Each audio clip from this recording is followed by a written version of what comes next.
Hi there, it's Kirsty here from Uploans, and I just got off the phone with a client of mine who, it's currently October when I'm recording this video, and her lease runs out in January, and we are desperately looking for a new property for her. And she was thinking, okay, well, my lease runs out in a couple of months, what do I do? This is a question we get asked all the time, so I thought I would record a really quick video on it to hopefully help out anyone else who's thinking about this. Now, ultimately, I used to be a property manager, so I'm coming at this with not only the knowledge of being a mortgage broker, but also previously being a property manager.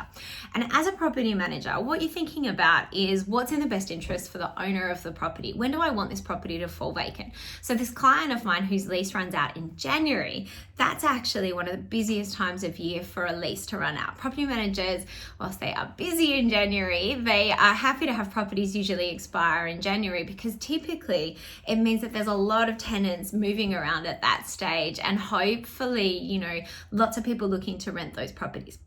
So for these clients, let's say the property that they want to move into comes up in January, and they then want to move into it after their finance has been approved and all of that sort of stuff, and let's say it's March.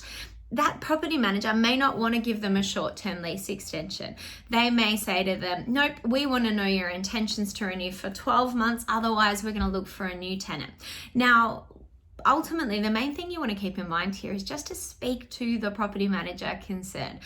Property managers are human beings. The better the relationship you've had with them, the more open that dialogue will be. If you know that you're looking to buy, it doesn't hurt to speak to the property manager and just start talking to them about lease renewal earlier on. Let's say your property falls vacant in one of the quieter months of the year, like June, July, when it's chilly. Ultimately, they may be open to a shorter term lease expiry then, maybe a 6-month rather than a 12-month. And it completely comes down to that conversation you have with the property manager. Don't think that the automatic communication you get from your property manager about a 12-month renewal is the only thing. Pick up the phone, have a talk to them.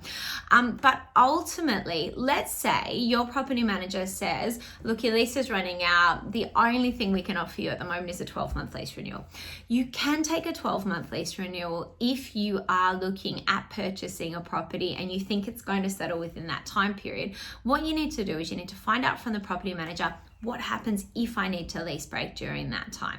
Now, typically you'll have some costs involved, some advertising costs and maybe some reletting costs. And you will be rent responsible until such time as a new tenant moves into the property. So fundamentally, the more notice you can give the property manager, the better. Let's say you get your offer accepted on a property and you know that you want to move into your new property in 6 weeks. Let the property manager know straight away if that's the case, because fundamentally they can start advertising sooner. You can also advertise, show people through. They would still have to go through your property manager's vetting process, providing credit checks, applications, all of that. But you can definitely help along with that process.